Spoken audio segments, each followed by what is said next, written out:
Hey, Shalom. Hey, Shalom, Shalom.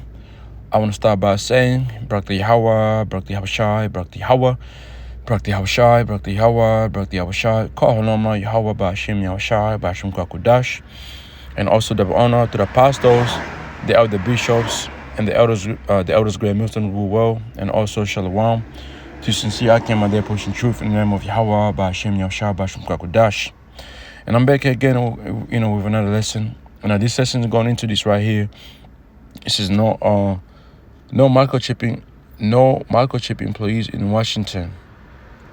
It says here, Washington State wants to get ahead of employers requiring employees to receive microchip implants. This bill will ban its use both as a requirement and an option for business in the state.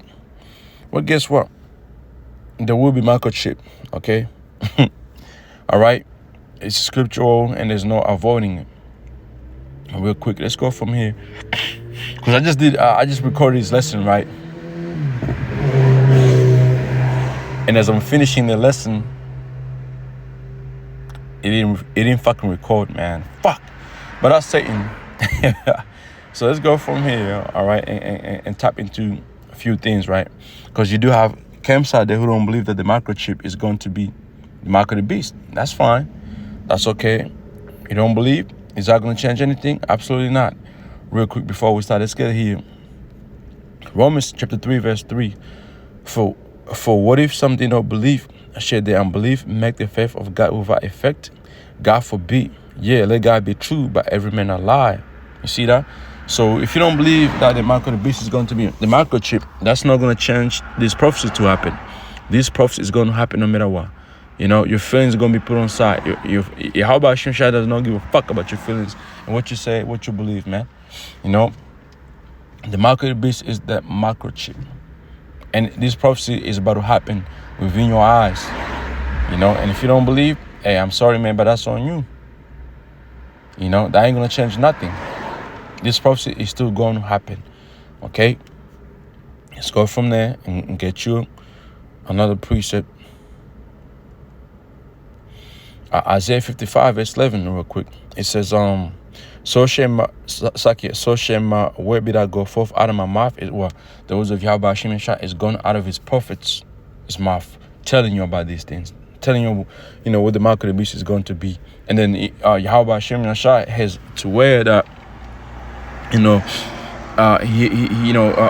where he had this devil Esau make movies and speak on it, do trials and basically make be known unto the prophets that this here is the mark of the beast that the scripture speaks on. And it's funny, Pastor Hadi did a lesson on it. I haven't watched the lesson, and and our lesson is going into the movie Demolition Man. In our movie, they're pushing out micro people with chips. And that's how this society is going to be, man. Believe it or not. Okay? So anyway, so shall my word be that go forth out of my mouth. It shall return. It's like it shall not return to me void. So the prophecy is not going to return to Yahweh shall void because some nigga eating a pork chop, does not agree with scripture. Or some nigga who saw that does not agree with scripture. So that now the Heavenly Father Yahweh is going to turn back, be like, nah, yeah, let me change my mind. No. Okay? It shall not return to me void, but it shall accomplish that which I please, and it shall prosper in the thing whereto I send it. So you are going to see the microchip be implanted here and be forced upon people. Your freedom being taken away from you. You're going to see that. Like it or not. All right? Let's go from there and get another precept.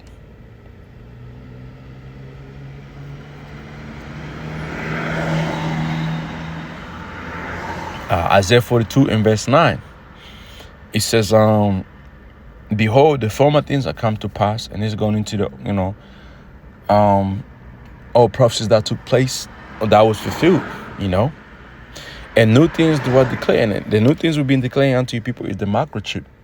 Okay, it's the mark of the beast being the microchip, and guess what? The ones who can see it, beautiful, you're not going to take it.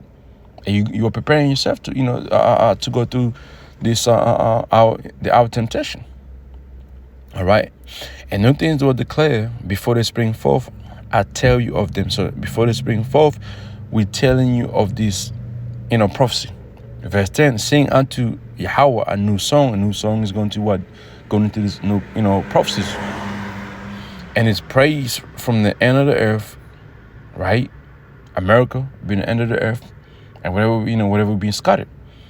Did I go down to the sea, to the nations, and all that and all that is therein. The isles going to the islands and the inhabitants thereof. You see that? In the NLT says, sing a new song to Yahweh Hashem Shah, sing his praises from the ends of the earth.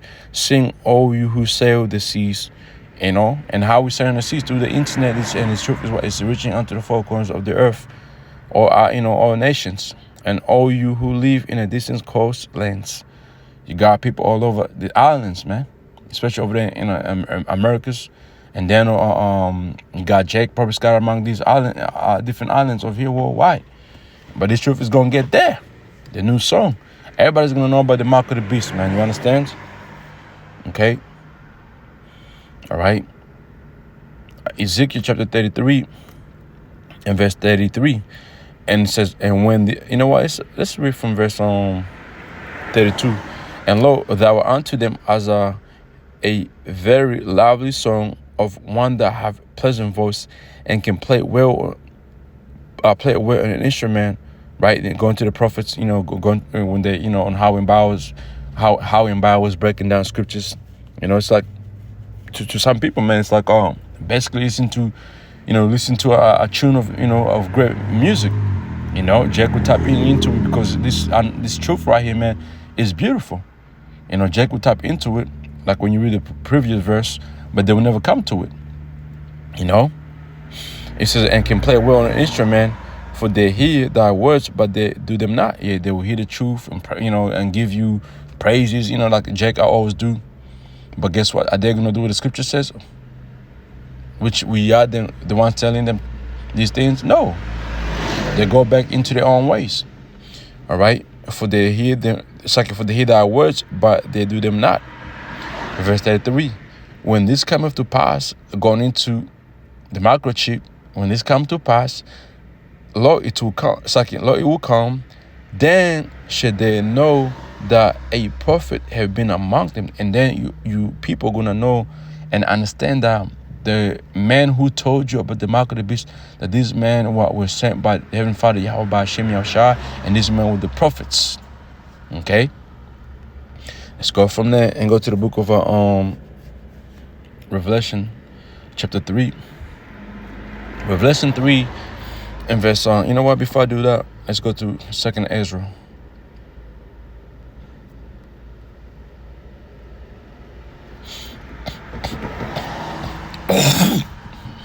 It's just like it.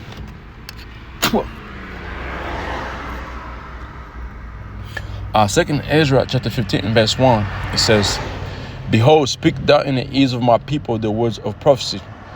Isn't that what we're doing right now? Speaking in the ears of the ears of the Israelites, whatever they're being scattered, the words of prophecy, which are put in thy mouth, save the Lord. And one of the things we're telling you, and we never stop saying and speaking on, is the mark of the beast. And we're gonna sound like a broken record, steady repeating ourselves. But guess what? When this do come to pass, you're gonna know that we sang about this song, man. It was on a repeat. Okay, Revelation 13 right now is on repeat, man. All right, and cause them to be written in the paper, the Bible, for they are faithful and true, and that's for sure, man. Fear not the imagination against the any imaginations of these people, philosophy, devices, thoughts, you name it. We ain't gonna fear none of it, man. Let not the incredulity of them that trouble thee. Well, you non-believers, you're not gonna trouble us. Oh yeah, man. GMS is always talking about the mark of the beast, the microchip. That's all they ever go into. We don't give a fuck. We're gonna go into it until it happens, which it will happen. But you can mock and scoff and say whatever you want to say. We're not gonna stop, man, until Yahweh Hashem Shah brings to pass. Okay? says, let not the incredulity of them trouble thee that speak against thee. You ones that speak against us. Basically, literally, you're not even speaking against us personally. You're speaking against Yahweh Hashem Yahushua because his words, okay, you don't like his words. You don't like his prophecies, man. All right. Verse 4. It says, for all the unfaithful shall die in their unfaithfulness. So all you ones who don't believe, you're gonna die in your, in your non-believing spirit. Okay, I believe there's a scripture that says if you don't believe, you should, you're gonna die. It's a sin. Okay, because a lot of you, since you don't believe the mark of the beast to be in the microchip, guess what? You're gonna end up taking it, and that's death. Okay, let's come back here. Like I said, this is gonna be a quick lesson. All right, let's go to the book of Revelation chapter 3 verse 10. It says this, right? It says, because thou hast kept the word of my passion, going to the elect and the prophets, who has kept the words of his passions, which is going to long suffering, I also keep thee from our temptation. Our temptation is this microchip being represented. Your life is going to be online. When I say your life, I'm talking about essential things are going to be online. Job, life, money, house, cars, you name it. Fame. And then eventually death is going to be represented. All right, which shall come upon all the world to try them that do upon the earth. So this is going to be worldwide thing. No matter where you are, this chip is going to be represented unto you. Okay. Let's go from there. Go to Revelation chapter 19, verse 20. It says, and the beast was taken, and him with the false prophet. Okay, the beast represents the NATO and EU, and the false prophet represents the Roman Catholic Church. And that's where Christianity comes from. And that's pseudoscience too is part of the false prophet. Okay, that wrought miracles before him, worked miracles for him, with which he deceived them. So he's going to deceive you. He's going to deceive you. Them that have received the mark of the beast. So he's going to deceive you to take this microchip. All right, which is the mark of the beast. And them that worship his image, the ones who are going to bow down to this system and enroll in it. These both were cast alive into a lake of fire, burning with brimstone. If you happen to be in the land of America, you're going to be, taken out by those ICBMs that are going to be shot upon America. You ones that take it pursuant to the book of Revelation chapter 14. Okay, verse 8 and verse 8 to verse 8 and 9. All right, and you ones who scatter around the four corners of the earth, we don't know what kind of death you're going to receive. But hey, I know in the book of Revelation chapter 16, that it says that some people are going to die of crazy, terrible diseases for taking it. So let's go from there and get Revelation chapter 13 and then play that video.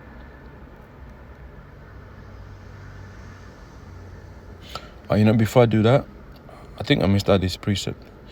This is the book of Habakkuk chapter 2 and verse 3. For the vision is yet for an appointed time. And that's why going into this prophecy of the mark of the beast. Okay. When that time is ready, you're going to see this thing being, ushered in worldwide. But at the end, she's speaking. Now we at the end, it's speaking. It's being, coming in slowly. You can see Esau is laying down, the ground for it. But the end shall speak and no lie. Though it tarry, wait for it. Though it's taking a while to be made known, wait for it. Because it will surely come. It will not tarry, man. It's going to come. It's not going to be for long. Right, verse 4. Behold, his soul which is lifted up is not upright in him. Which is talking about Esau. This devil is not right because with this chip, it's not natural. Okay, because him doing it like that, he wants to what? He wants to be like the Most High, And then when you look how Esau is, the things Esau's been doing, none of them is right, man. Your food is tainted. Your meat is not even animal no more. It's fucking pseudoscience. Water fucked up. Okay, the nature of men and women changed up. It's off. The whole world is upside down. Anyway, but the just shall live by his faith. The just represents the elect are going to live by faith. That's how you're gonna. That's how you overcome. That's how you're going to overcome this devil. Yeah, also because he transgressive by one, which is going to his philosophy. He's a proud man, need to keep it at home. Yeah, this devil's a proud man, and and he don't stay, in his own place. He's everywhere, worldwide, trying to trip you, whatever you're gonna be hiding at. Okay, trying to spread his fucking philosophy. Who in the larger of his desires, hell, look right now. He's trying to tap into your brain to get a full control of a human being, man. And is as death, and cannot be satisfied, but gathereth unto him all nations, and heapeth unto him all people, and that's the end goal. That's is to gather unto him all nations, and heapeth unto him all people, full control, of a human being, man. All right. Revelation chapter 13, and we just get, go to verse on. Let me start from verse 15. And he had given power to, it's like he had given power to give life unto the image of the beast, going to the system of the beast, which is NATO and EU. That the image of the beast should both speak, which is the system, and cause as many as no worship the image of the beast should be killed. So if you're not gonna bow down and run to this system of Esau, you're gonna need to be separated. Then eventually death is gonna be represented. Let's read verse 16. And he caused of all, both small and great, rich and poor, free and bound, to receive a mark in their right hand or in their foreheads. And that word mark is going to charagma, which is going to be that microchip that they're going to cut your flesh and put in there, man. Insert into your arm or forehead. And that no man might buy or sell. You're not going to be able to buy or sell, or trade or receive payments. Save he that had the mark, or he that had that charagma, or the name of the beast, or the number of his name. You're gonna need this right here. Okay? Because once you take that mark, you're gonna represent this, you're gonna be in the system, and it's gonna come with that, the 666, which goes into that whole the QR code. Okay? Pastor Ramla always goes into it. Okay? When you break that in those QR codes, it goes into 666. And it's gonna be it's gonna be like a tag ID on you through that microchip. All right, and that's what Esau is about to bring, man. All right, so let's go and basically play this video for you, and hopefully this session was edified. Next issue is an issue that I call, "Hey boss, don't microchip me." So there have been proposals that employers, this starts in other states, are asking, it always starts out voluntary, for employees to have a microchip under their skin, like in their hand, let's say, so that you just wave it in front of a reader, and it's used for security or getting into a building or accessing certain areas. It's supposed to be really convenient. But of course, this idea horrifies a lot of people. So a bill has been introduced by Representative Breanne Thomas she represents Seattle and Vashon. She's a Democrat. Her bill is HB 2303, and it would, very simple, prohibit any employer from requesting, requiring, or coercing employees to have a microchip implanted under their skin. This is an obvious idea, if you ask me. And the problem with these proposals, and again, this has started in some other states, is it starts out voluntary, and then before you know it, the boss is saying, no, it's mandatory. The other part of coercion is they'll say something, the company, let's say, sometimes the government does this. Hey, we're not forcing you to do anything. We're just gonna make your life really, really difficult until you comply. So these mandates, whether it's in the private sector or the public sector, are always suspicious when they start out supposedly voluntary. Usually there's some kind of suggested coercion behind it. So Representative Thomas is getting ahead of this problem. We commend her for it. And this should be a very popular bipartisan idea. It is certainly something that Washington Policy Center would support. And we'll see how that bill does. It also brings up this apocalyptic future of science fiction that you hear about, where people are being turned into robots, or advance and be mechanized. The more digital technology we have, the better. It's the first step to a brave new world. I know that this all sounds kind of over the top, but we have seen that ideas start out small and then they tend to grow. It reminded me from a policy point of view of the original thinking of the Social Security number that was enacted first in the 1930s. It only applied to people who were in the workforce, number one. And number two, the government only assigned you a Social Security number when you got your first job. So when you entered the workforce, you got a number. Well, here we are today in the modern world, and Social Security numbers are now issued mandatorily to every baby that's born in the United States. So it went from being a number for workers and for a social insurance program like Social Security to now it's our national identification number that applies to everybody. So I'm just explaining that that's the way these things grow, and we need to watch out. I'm not necessarily saying that Social Security numbers are bad. It's just that they start out small and then gradually expand, and by the way, become a mandate for everyone. So it's something to watch out for. If you found this informative, share it with a friend and consider checking